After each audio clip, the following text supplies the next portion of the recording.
바울은 이 골로새 교인들이 그리스도 예수 안에 있다는 것을 잘 알고는 있습니다. 잘 알고는 있지만 그러나 바울은 다시 한번 이 골로새 교인들에게 이 편지를 띄우는 그 이유가 뭐냐면 저들이 행여나 예수 그리스도를 믿는 그 믿음에서 이탈하거나 벗어나거나 또 더 큰 문제는 즉 하나님의 아들 예수 그리스도가 아닌 그 예수 그리스도와 그 당시 이교도들이 믿는 그 거짓된 그 신앙과 교묘하게 섞을까봐 그래서 이 골로새 서신을 사실은 띄운 겁니다.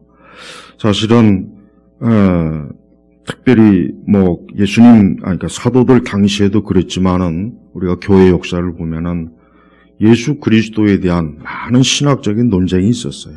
많은 논쟁이 있었어요. 그래서 그리스도가 하나님의 아들이시고 인성과 신성 이런 부분에 있어서 그냥 오늘 우리는 뭐 그거 당연한 거 아니야 라고 하겠지만 이 초대교회부터 이 교리적인 논쟁은 굉장히 치열한 거예요. 그러니까 오늘 우리가 이 신앙을 잘 정립할 수 있었던 이유는 바로 교회 역사 가운데 그 많은 우리의 믿음의 선진들이 또 하나님의 귀한 거룩한 신학자들이 교리를 잘 정립해줘서 우리가 믿을 수 있었던 거예요. 그 초대교회가 이 성경도 그렇고 정경의 완성도 그렇고 처음에 예루살렘 교인들은 구약 성경 외에는 없었어요. 구약 성경 외에는 없었다고. 그러니까 구약 성경을 통해서 하나님의 아들을 믿고 배우고 아는 그런 과정을 또 거치고 또 사도들이 또 이 세상을 떠난 뒤에 역시 교회는 많은 교회를 어지럽히는 이단들이 굉장히 많이 발생했습니다. 지금도 마찬가지지만 초대교회 때도 이단이 많았어요. 그래서 바울이 쓴 서신들 대부분은 이단들에 대한 그 교회를 무너뜨리고 기독교 교리를 파괴하고 우리의 신앙을 이방 종교와 자꾸 섞으려고 하고 그런 것들을 방어하기 위해서 이 서신들을 많이 띄운 거예요. 지금도 마찬가지입니다. 지금도 교회는 하나님의 진리를 혼잡케 하는 무리들이 굉장히 많습니다. 근데 예를 들면 우리가 뭐 신천지나 무슨 여호와의 증인이나 안식교 이런 통일교 이런 것들이야 쉽게 구분할 수 있지만 그러나 교회 안에 들어온 이단들은 상당히 이거를 걸러낸다는 게 보통 힘든 작업이 아니에요. 그러니까 바울은 그런 일을 많이 한 거예요. 외부에서 교회를 흔드는 것도 위험하지만 교회 내부에서 하나님의 진리를 교묘하게 혼잡게 해가지고 어느덧 시간이 지나다 보니까 바른 신앙과 바른 말씀에서 벗어나게 되는 일들이 아주 많았어요. 그러니까 초기부터 그런 일들이 많은 거예요. 그래서 골로새서는 그리스도에 대한 너희가 하나님의 아들 예수 그리스도를 올바로 믿고 올바로 알아야 된다. 거기에서 벗어나면 안 된다. 너희 주변에 있는 많은 이상한 이교도적인 신앙이 이 교회 안으로 틈타지 못하게 해라. 그래서 예수 그리스도를 행여라도 무너뜨리거나 예수 그리스도를 가리거나 그리스도에 대해서 이상하게 가르치는 그러한 것들은 항상 조심해야 된다 하고 그렇게 얘기하는 거예요. 자, 20세기 들어오면은 교회가 맞닥뜨린 큰 이단이 뭐냐면 이 영지주의자들, 영지주의.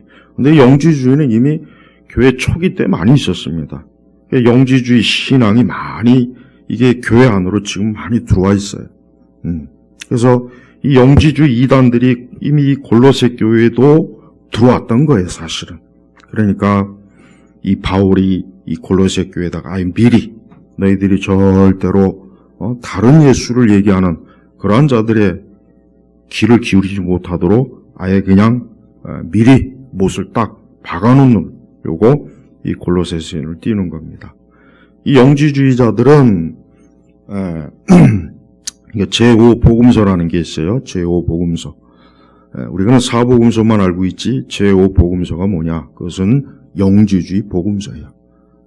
그 나그 한마디에서 발견된 그 문서를 기초로 야, 우리가 이제까지 알고 있었던 예수는 전부 가짜구나. 사복음서에 나와 있는 예수가 진짜가 아니라 이 제5복음서에 나와 있는 이게 진짜구나 하고 교회로 하여금 어때요? 다른 예수를 믿도록 서서히 신학적인 변질, 교리적인 변질이 굉장히 심각하게 들어왔어요. 그러다 보니까 어느덧 영성훈련이라든가 그 다음에 로마 카톨릭과 혼합하죠. 또 교회 안에 뉴에이지가 가득하죠. 그 다음에 제5복음서 같은 이런 영지주의 복음서들이 막 교회 안에 들러붙으니까 어때요? 사람들이, 즉 교회는 진짜 예수 그리스도가 누군지를 자꾸 잊어버리는 거예요. 자꾸 잊어버리니까 점차로 남는 건 뭐냐? 예수라고 하는 이름 하나만 남았지 나머지는 자칫하면 완전히 빈 껍데기가 될 지금 상황에 처한 거란 말이에요. 그래서 우리 성도들은 예수 그리스도가 누구인지를 잘 알고 믿어야 돼요. 그렇지 않고 내가 믿는 예수 그리스도가 성경에, 즉 사복음서에 기록된 예수님하고 다르면은 그 예수는 다른 예수예요. 거기는 마귀예요, 마귀. 이름만, 명찰만 예수지 사실은 사단의 이 사단이 교묘하게 거짓으로 가르치는 예수란 말이에요. 그래서 우리는 예수 그리스도가 어떤 분인지를 잘 알고, 그래서 우리가 3절에 보니까, 2장 3절에 보니까 그리스도 안에는 지혜와 지식의 모든 보화가 감춰져 있다 그랬습니다. 인간은 예수 그리스도를 믿을 때, 예수님을 믿을 때 인간은 온전해지는 거고, 인간은 모든 부족함, 모든 허물, 모든 죄, 모든 인간의 그릇된 데서 인간이 바로 세울 수 있는 길이 예수님 안에 있는 거예요. 그러니 마귀가 당연히 예수님에 대해서 어때요? 그릇된 교리, 그릇된 신학으로 교회를 뒤집어 엎는 게 당연한 순서가 아니겠어요? 네. 그러니까 우리 목회자들은 무엇보다도 하나님의 아들 예수 그리스도를 정확하게 이해하고 알고 교회에서 가르치고 전해야 되고, 성도들로 하여금 내가 믿는 이 예수님이 성경에 말씀하신 계시된 그 예수님이라고 하는 것을 제대로 알고 확신하고 믿어야 되는 거예요. 그렇지 않고 이상한 다른 예수를 열심히 평생 동안 믿었는데 주님 앞에 가보니까 너는 나를 믿지 않았다. 자칫하면 그런 얘기 들을 사람들이 지금 교회 안에 부지기수로 많은 거예요. 특히 이게 뉴에이지는 굉장히 심각해요. 1960년도 이후로 이 서구 세계는 뉴에이지에 다 점령이 돼버렸어요. 정치나 경제나 문화나, 제가 이따 오후에 기독교 세계관 강의를 하겠지만은 우리가 알아야 될 것은, 사람들은 잘못 알고 있어요. 세상의 모든 게 오늘날 그러니까 사람들은 언뜻 생각하기에 종교는 저 산골짜기나 그저 내 개인적인, 아니면 어디 저 구석탱이에다 처박아 놓고 내가 필요할 때만 사용하는 그런 도구로 알고 있지만 그렇지 않습니다. 세상의 모든 원리는 종교에서부터 시작되는 거예요. 그건 창세 이래로 고대부터 지금까지 단 한 번도 변함이 없어요. 그걸 잘 알아야 돼요. 그거는 제가 이따 기독교 세계관에서 말할 거고.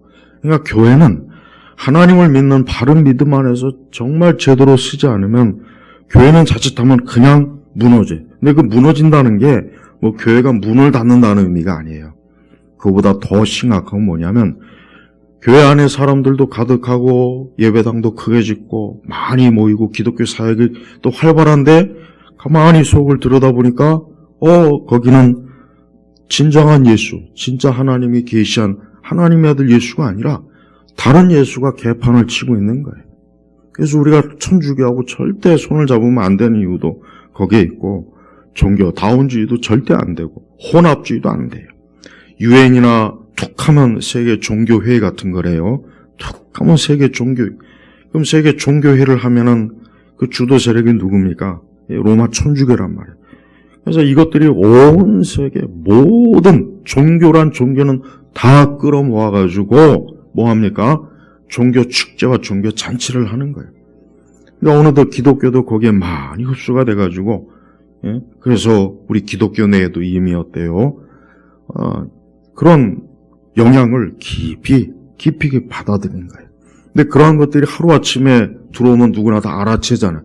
그러니까 서서히 그러니까 서로 사랑하고 화평하고 또 서로 연합하고 세상의 평화, 세상의 안전, 그런 것들이. 그 다음에 또 우리가 살고 있는 이 세상은 여신 시대, 여신. 오늘 우리가 살고 있는 세상은 여자가 신이에요. 그래서 종교도 여성화된 종교가 인기가 있는 거예요. 그러니까 기독교도 보십시오. 기독교도 여성화되었어요. 제가 오래전에도 했지만은 기독교는 남성적인 종교입니다. 기독교는 성경 어디를 읽어봐도 하나님, 성부, 성자, 성령은 남성이야, 남성. 그렇다고 물론 어떤 인간의 어떤 성적인 그런 걸 얘기하는 건 아니지만 하나님은 일단 성부, 성자, 성령, 남성적인 거예요, 기독교는. 근데 이 영지주의가 들어오다 보니까, 뉴에이지가 들어오다 보니까 기독교가 여성화돼 버렸어요, 여성화. 그러니까 여성화되다 보니까 어때요? 기독교라고 하는 게 굉장히 부드럽고 달콤하고 감성적이고, 그러니까 기독교가 나약해버린 거예요. 그렇다고 여자가 약하다는 얘기는 아니에요. 여성의 특성이 교회를 주도하다 보니까 어때요? 그러니까 교회가 어때요? 단호한 이 하나님의 진리에 대한 이 싸움이라든가 이런 부분에 있어서 극도로 약해진 거예요. 그래서 19세기 기독교하고 20세기 기독교는 전혀 다릅니다. 판이에요. 목사들의 설교도 그렇고 교회도 그렇고 너무 틀려요. 너무 틀려요. 그러니까 이게 같은 기독교인가 할 수 있을 정도로 너무 다른 거예요. 왜 그러느냐? 교회 안에 그런 영지주의나 뉴에이지, 이방 종교의 영향이 스멀스멀 들어와가지고 어느덧 교회가 어때요? 여성화된 교회가 돼버린 거예요. 그래서 우리나라 이단 중에 하나님을 어머니라고 부르는 아주 더러운 그 종교가 있죠? 안상홍의 하나님의 교회. 하나님을 어머니로 불러요. 봐요. 여성화돼. 오늘 우리 시대 교회는 어때요? 물론 예전에 바벨론이라든가 고대 이 세계부터 여신 숭배가 굉장히 강했어요. 그러다가 기독교가 들어와서 그런 모든 여신, 그 더러운, 음란하고 더러운 여신들을 싹 갖다 그냥 이렇게 한꺼번에 많이 부서뜨려 놨는데, 이제 기독교가 약화되니까 서서히 고대 여신들이 또다시 얼굴을 들고, 온 세계 곳곳을 방방곡곡, 그래서 힌두교도 그렇고, 불교도 그렇고, 천주교는 말할 것도 없고, 우리 기독교도 서서히 여신, 인간이 여성화된 그 어떤 신을 숭배하도록 그렇게 만들어버린 거예요. 그래서 저는 여자 목사가 굉장히 잘못됐다는 걸, 그거를 왜 목회자들이 왜 이렇게 얘기를 안 하는지 모르겠어요. 성경은 여자에게 목사 안수를 주도록 하나님 허락하지 않았어요. 디모데 전후서를 봐요. 디도서를 봐요. 예수님의 12제자도 거기에 여성이 있습니까? 없어요. 여자는 목사가 되면 안 돼요. 이건 성차별이 아니에요. 그런데도 많은 이 교회들, 여자가 목사가 돼가지고 강단에 서가지고 가르치고 전파하고, 그건 벌써 하나님이 정해놓은 가장 기본적인 틀을 무시해버리는 거예요. 그러니까 여자 목사들은 진짜 그 저주받은 거예요. 그들이 아무리 나는 복음을 전합니다. 하나님이 애초부터 허락하지 않은 거예요. 허락하지 않는 직분을 취한 것 자체가 이미 참 불법이에요, 불법. 그런데 보십시오. 여자 목사들이 슬슬 들어오고 난 뒤부터 교회는 더 타락했습니다. 교회는 더 여성화되어 있고, 어떤 교리나 이런 것들은 다 갖다 버리고, 그냥 여성 목사들의 특징이 뭐냐? 일단 말씀이 없어요. 그리고 어떤 체험 위주고, 맨날 어떤 은사적인 거 굉장히 추구하고, 그리고 또, 어떤 하나님의 이 말씀 전체를 가르치기보다는 부분적인 거, 맨날 가정 세미나, 부부 세미나, 자녀 문제, 맨날 이런 것만 달래요. 이런 것만 아주 달달달달 다루는 교회가 있죠. 저 양재, 이상한 교회 하나 있어요, 거기도. 근데 사람들은 그것에서 뭐예요? 그 교회는 또 제 고백하는 아주 변태짓도 합니다. 교인들 나와가지고 나는 지난주에 무슨 죄를 졌습니다. 누가 죄를 더 많이 짓나. 그 짓을 합니다. 그러니까 기독교가 변태 종교가 됐다. 변태 종교. 남자 목사들도 그걸 또 흉내내느라고 또 열심히. 요즘 남자 목사들은 내가 볼 때는 기생 오라버니 같아요. 남성적인 면이 없어요. 단호하게 말씀을 전하는 게 아니라 무슨 기생 오라버니처럼 부드럽고 아주 그런 목소리 가지고. 여러분, 예수님은 굉장히 거친 분이에요. 예수님 직업이 뭡니까? 예수님 직업은 오늘날로 얘기하면은 저 공사장의 인부들이 하는 거예요. 돌 째고 나무 패고 도끼질하고. 예수님은 근육질이에요. 얼굴이 구릿빛으로 타고. 예수님은 여성분이 아니에요. 근데 헐리우드의 그 영화는 예수님은 어때요? 여성화된 예수잖아요. 여성화된. 키가 한 185 정도 되고 갸름하고 흰 피부에. 그건 절대 예수님 아니에요. 적어도 그거는 예수님 아니라는 거 자신 있게 말할 수 있어요. 자, 마귀는 이렇게 문화, 그다음에 거짓 종교 이런 것들을 통해서 교회가 자기도 모르는 사이에 다른 예수를 믿고 그 예수를 통해서 울고 짜고 거기에 자기 어떤 감성을 투여해가지고 그러니까 완전히 교회가 어때요? 교회가 여성화된 감성주의 집단으로 변해버리는 거예요. 그러니까 지옥 설교 없죠. 죄 얘기 안 하죠. 심판 얘기 안 하죠. 형벌 얘기 안 하죠. 하나님의 말씀을 단호하게 하나님이 심판하신다는 거 일체 얘기 안 해요. 일체 얘기 안 해요. 왜? 여성화된 교회가 돼버린 거예요. 여성화된.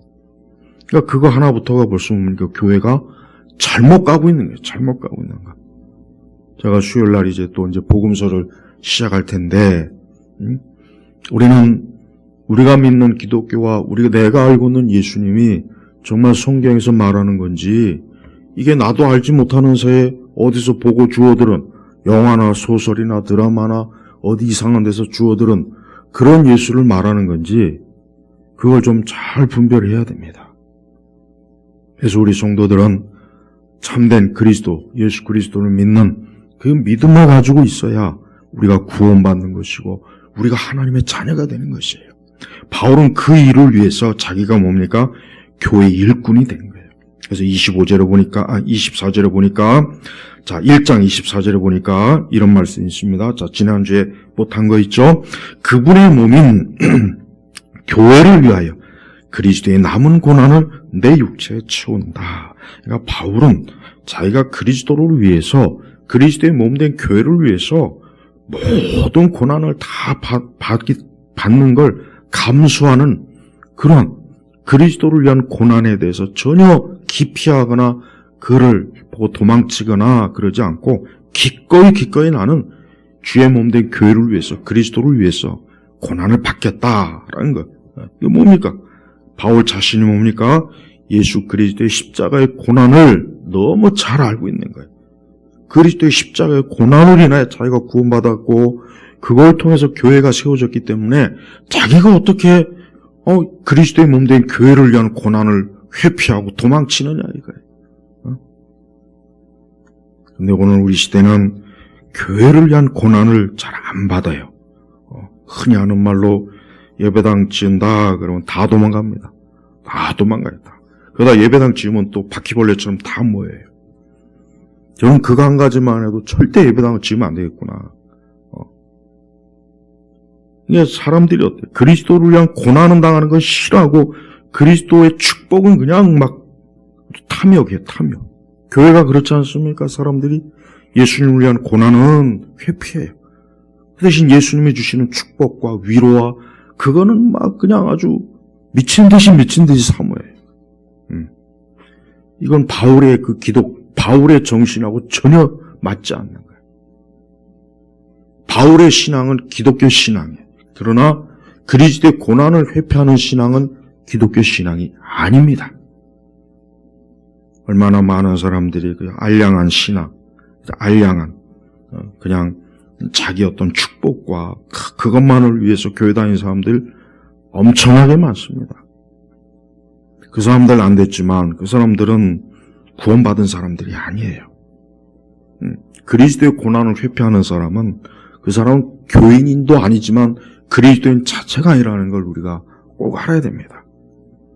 그러면서 자기는 그 말씀을 이루기 위해서 교회 일꾼이 되었다. 하나님의 경륜에 따라 하나님의 말씀을 이루기 위하여. 이게 뭐겠습니까? 그리스도의 고난을 통해서 교회가 세워지고 그리스도의 복음이 전해지는 걸 얘기하는 거예요. 그러니까 바울은 그것을 위해서 자기가 일꾼이 되었다 이거예요. 그러면서 특별히 예수 그리스도에 대해서 뭐라고 했냐면 모든 시대와 세대로부터 감추어져 왔던 비밀이 이제는 그분의 성도들에게 드러났다. 여기서 비밀이 뭐냐면 복음, 예수님이에요. 예. 그러니까 드디어 예수님의 십자가 사역 이후, 그분의 승천 이후 사도들을 통해서 어때요? 이젠 이방인에게 복음이 전파되는 거예요. 그동안은 하나님께서 이스라엘 이스라엘에게만 이 비밀이 계시되었는데 이제는 어때요? 이 비밀이 확 풀어진 거예요. 그래서 이 예수님을 전하기 위해서 자기는 모든 고난, 하나님의 일꾼으로서 온 힘을 다한다는 것을 골로새 교인들에게 얘기하는 거예요.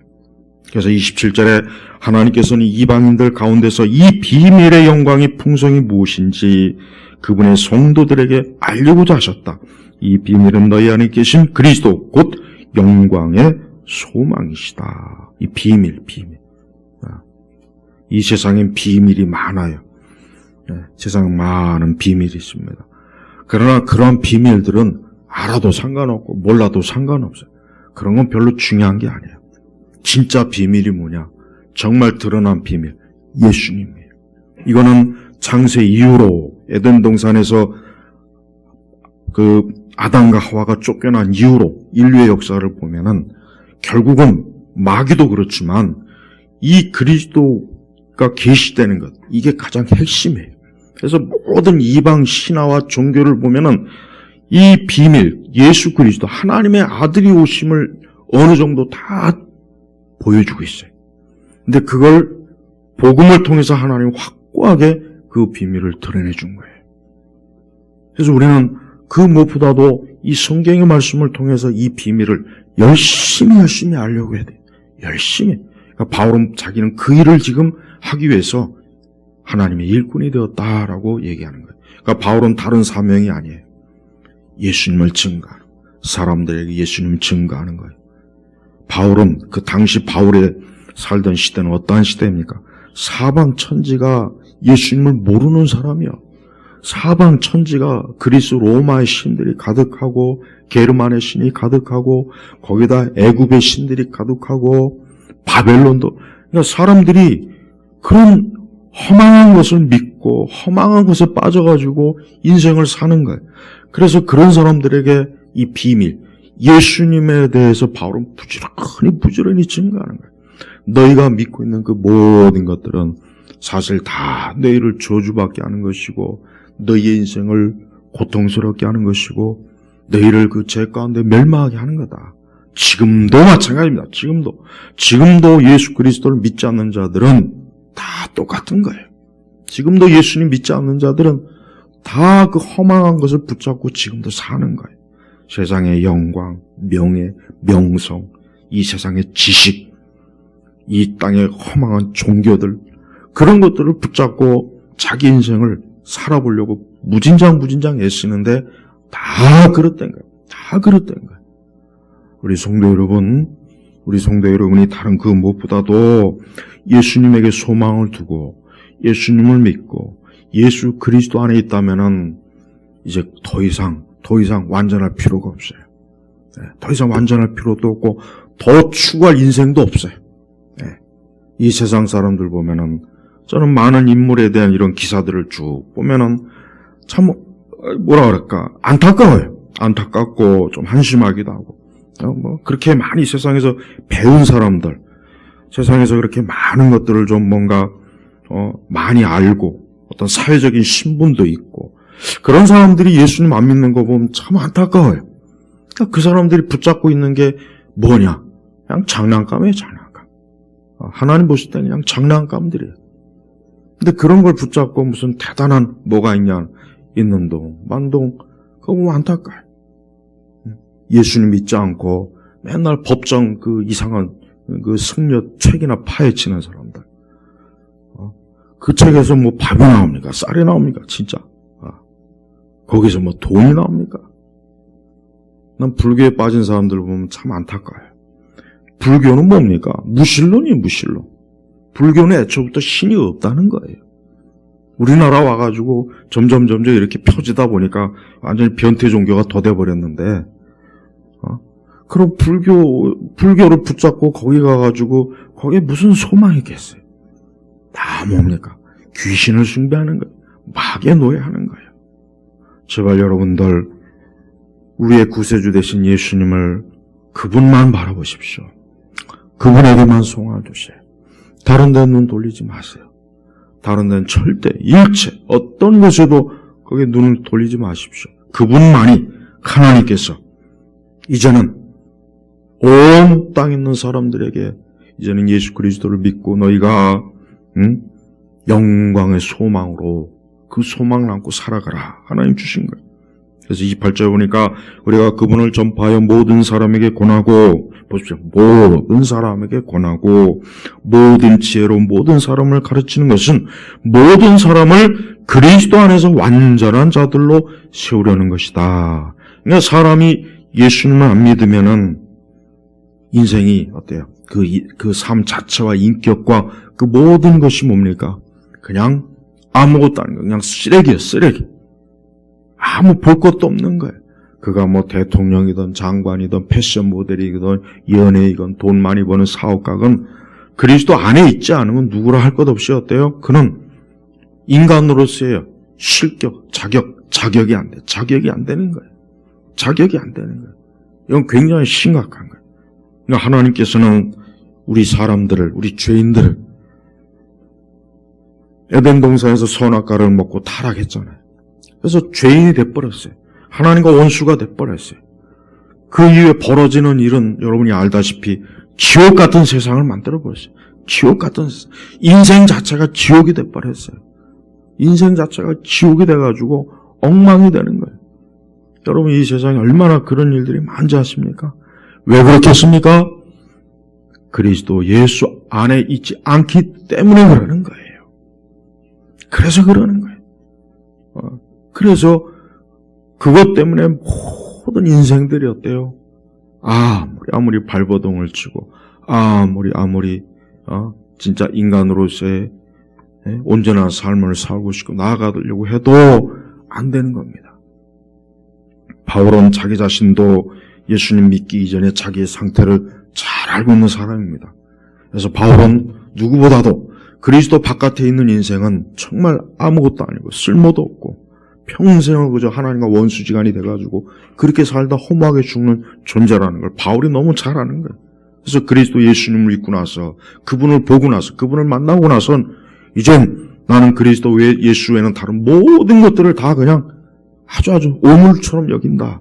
이럴 정도로 바울은 자기 자신도 그렇지만 모든 인생들이 예수님을 믿고 그분 안에 사는 것이 그게 완전한 인생이다. 완전한 인생이다. 그렇게 지금 가르쳐주는 것입니다. 그래서 특별히 이 골로새 교인들은 그래서 라오디게아나 또 골로새 교회나 골로새 교인이나 얼굴은 보지 못했어요. 얼굴은 보지 못했지만 참 보고 싶고 알길 원한다. 그래서 2절에 보니까 이는 그들이 사랑 가운데 연합하여 마음의 위로를 얻고 깨달음에서 오는 넘치는 확신에 이르며 하나님의 비밀인 그리스도를 온전히 알게 하려는 것이다. 그러니까 바울의 소망은 뭐냐면 바울이 왜 라오디게아나 골로새 교인들을 만나고 싶어하는 이유가 뭐냐면 다른 이유가 아니에요. 예수님에 대해서 더 많은 것들을 그들에게 가르치고 전해주고 싶어서 그런 거예요. 다른 이유가 왜? 그래야 저들이 어때요? 주 안에서 온전해지니까. 근데 이미 저들은 사실 바울이 우리가 1장에서도 보지만은 사실 믿음과 사랑과 소망이 굉장히 충만해요. 그러나 바울은 저들로 하여금 더 영적으로 격려해주고 싶고 더 예수님에 대해서 많은 걸 알려주고 싶고 더 많은 것들을 저들에게 예수님에 대해서 소망을 갖게 하고 싶어서 그래서 저들을 만나고자 하는 거예요.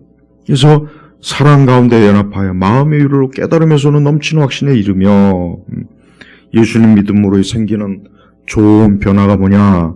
우리 안에 사랑이 있고 거룩한 연합이 있고 또 마음의 위로가 있는 거예요. 여러분이 세상을 살면서 마음의 고통이 오고 어려움이 오고 외로움이 오고 괴로움이 왔을 때 어떻게 되겠습니까? 누구를 찾아갈까요? 정신과 의사를 찾아갈까요? 아니면은 유명한 인생 코치를 돈 억수로 들어가지고 그들을 찾아갈까요? 예수님에게 가십시오. 예수님에게 가셔야 돼요. 예수님에게 가지 않고 다른 사람 찾아가면 더 무거운 짐, 더 많은 고통, 더 많은 혼란만 더 얻어올 뿐이에요. 예수님에게 가야 거기에 사랑이 있고 거룩한 연합도 있고 연합이 그리스도와 연합하는 거예요. 그 다음에 또 뭡니까? 마음의 위로. 우리는 마음의 위로가 필요하잖아요, 사실은. 마음의 위로가 많이 필요합니다. 모든 사람은 마음의 위로가 필요해요. 어린아이도, 청소년도, 청년도, 장년도, 노인분도 마음의 위로가 필요한데 그 마음의 위로를 어디서 받겠습니까? 예수님에게서 받을 수가 있어요. 사람들이 그 마음의 위로를 다른 데서 자꾸 찾으면은 자꾸 찾죠. 지금도 찾잖아요. 근데 그거는 그저 잠깐일 뿐이에요. 잠깐. 저는 신문을 보면은 사실 하나만한 소리들이 너무 많아요.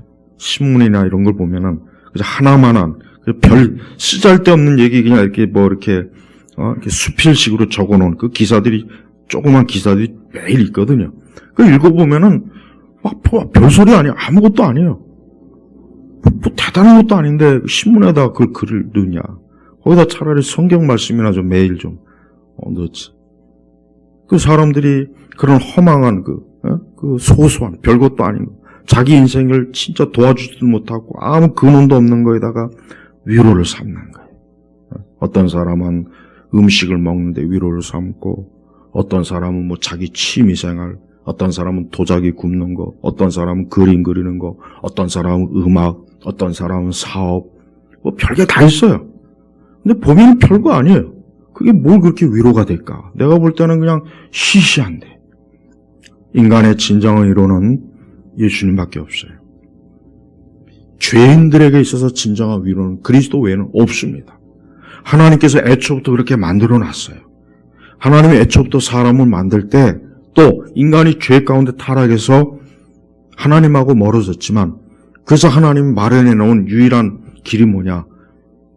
하나님의 아들 예수 그리스도를 인간에게 보내주신 거예요. 그래서 벌써 아담과 하와가 타락했지만 벌써 그리스도를 계시하잖아요. 벌써. 왜? 사람이 타락했구나. 저들이 범죄했구나. 저들이 나와 원수가 됐구나. 야, 안 되겠구나. 내 아들 예수 그리스도를 보내야 되겠구나. 벌써 하나님께서 다 계시하잖아요. 변함이 없는 거예요.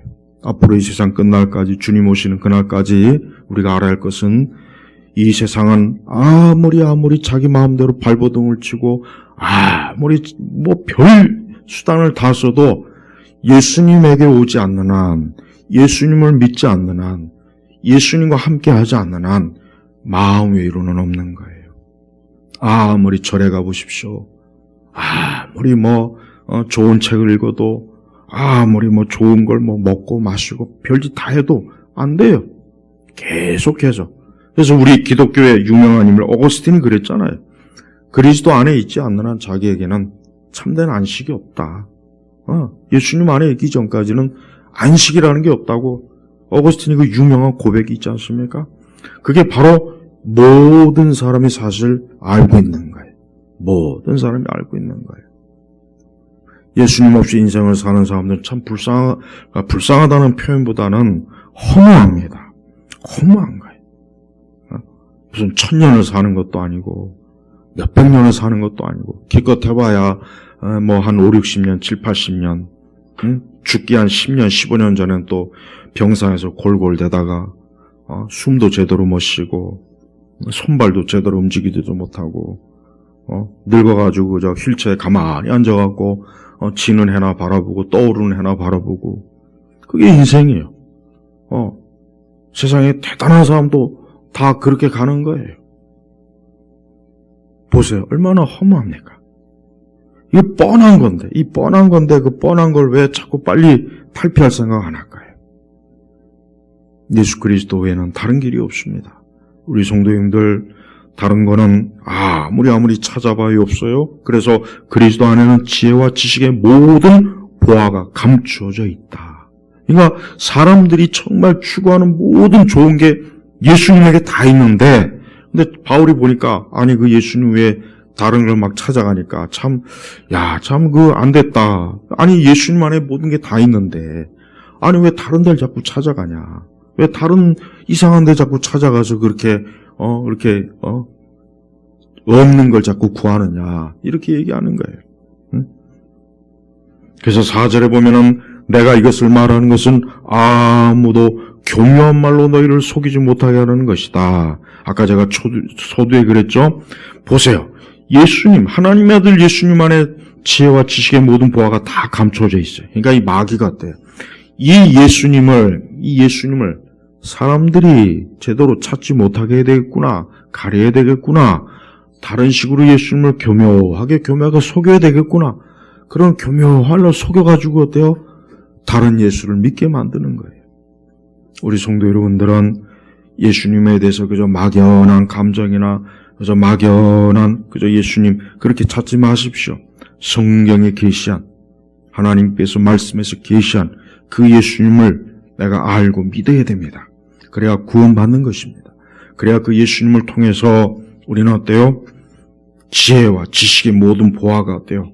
마구마구 쏟아지는 거예요. 마구 쏟아져서 그걸 통해서 내 인생이 현세에서나 내세에서나 영원한 소망으로 굳건하게 있는 것입니다.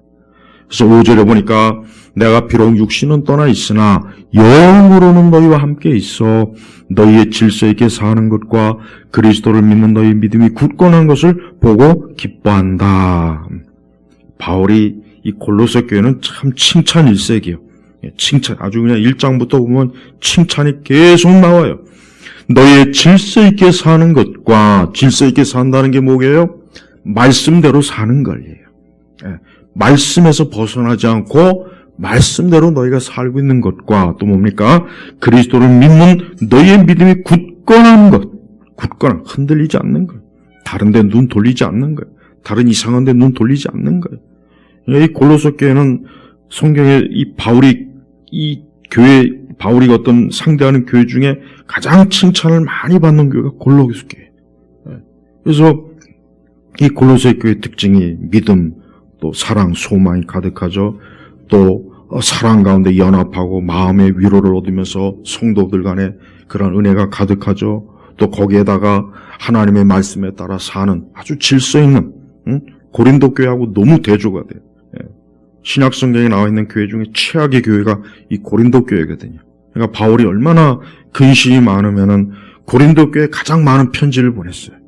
고린도 교회도 빨리 좀 해야 되겠는데, 그래서 질서 있게 사는 것과 인생이 질서 있게 살려면 어떻게 되겠습니까? 말씀대로 살아야 돼요. 이거 참 중요합니다. 우리는 스스로 그래요. 이거 정말 내 삶이 왜 이렇게 엉망이야?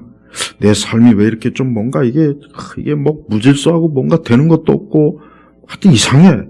가끔 이런 생각할 때도 있어요. 세상 사람들도 그래요.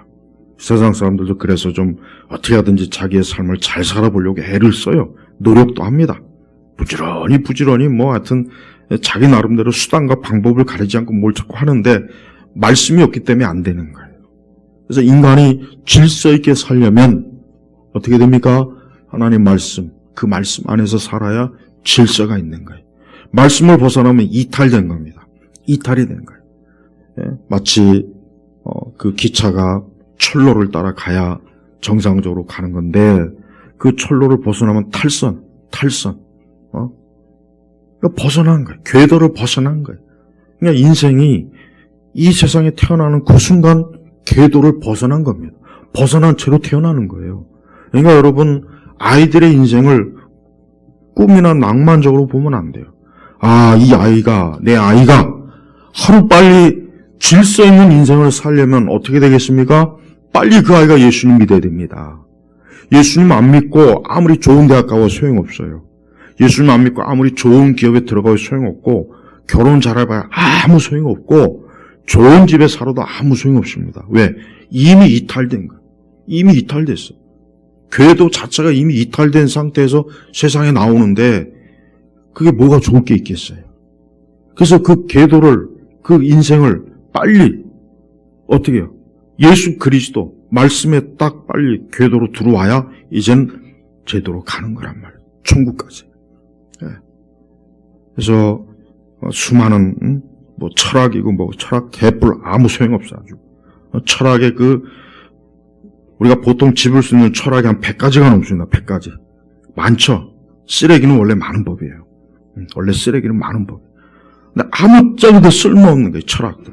그러니까 철학 공부하는 사람은 내가 볼 때는 인생을 가장 낭비하는, 인생을 제대로 낭비하는 사람은 철학을 공부하면 돼요. 뭐 소크라테스니 말이야. 다책, 개뿔 아무 소용없어요. 현대 철학자건 고대 철학자건 살아있는 철학자건 죽은 철학자건 철학은 거기엔 소망이 없어요. 철학 가지고 인생을 제대로 살 수 있는 사람 단 한 사람도 없습니다. 그래서 철학으로는 인간이 제대로 살 수가 없는 거예요. 그 철학의 대가인 뛰어난 철학자들이 많은 독일 보십시오.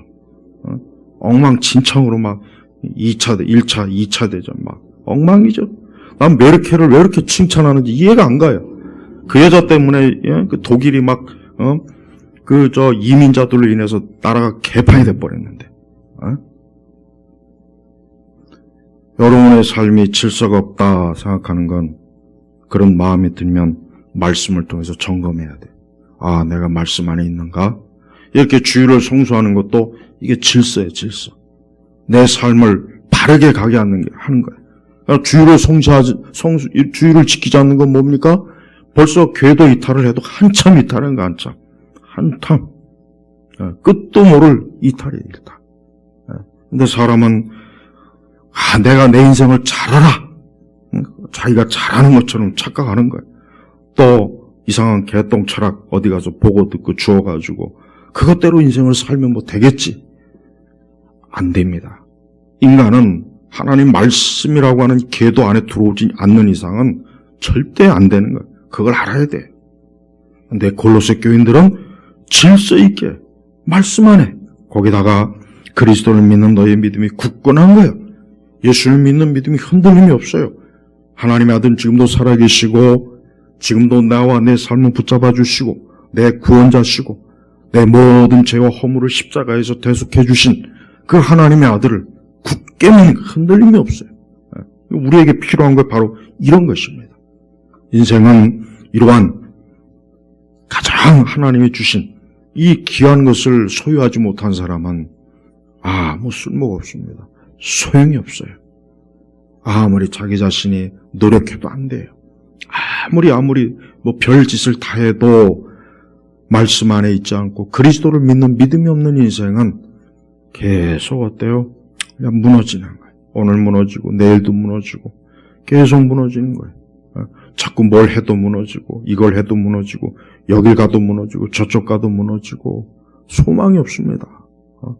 이 세상이라는 것 자체가 인류 자체를 보면은 하나님을 떠난 인류 자체가 행복합니까?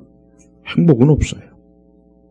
하나님께서는 그래도 그 은혜와 사랑이 많으셔서 그 독생자 예수님을 이 땅에 보내셨어요. 왜? 우리의 인생들을 건져주시려고, 우리의 인생들을 올바른 궤도로 이끌어주시려고 우리를 구원으로, 영생으로 이끌어주신 겁니다. 하나님의 계획은 바로 그거예요. 하나님의 가장 중요한 계획은 바로 그겁니다.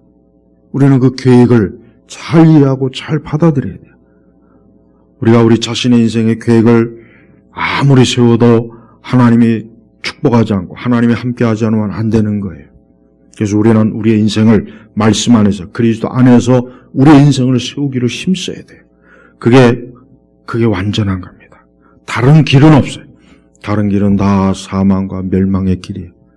다른 길은 다 이 세상 공중권세 잡은 자가 유혹하고 미혹하는 길이에요. 그런 길로 가봐야 아무 소용없는 거예요. 그런 길은 재미는 있어요. 재미도 있고 즐거움도 있고 잠깐은 뭔가 좀 신나긴 하겠지만 시간이 지나면은 점점 어때요? 자기의 삶에 어둠이 자꾸 밀려들고 불안이 밀어들고 공포가 밀려들고 온갖 이 세상에 좋지 않은 것들이 자꾸 밀려드는 거예요. 그러니까 그거를 어떻게 감당할 수가 없는 거예요. 점점 시간이 가면 갈수록. 하지만 그리스도 예수 안에 있는 사람들은 그 어둠이나 공포나 두려움이 없어요. 왜? 예수님께서 빛이 되신, 빛 대신 예수님께서 그의 인생을 붙잡아주고 그의 인생을 보호하고 그의 인생을 지켜주기 때문에 그러는 거예요. 그래서 우리 성도 여러분, 오늘도 우리에게 주신 말씀 안에서 우리도 그리스도를 믿는 믿음이 굳건해야 됩니다. 또 우리도 그리스도 안에서 사랑과 연합과 마음의 위로를 가지고 우리가 인생을 살 수가 있습니다.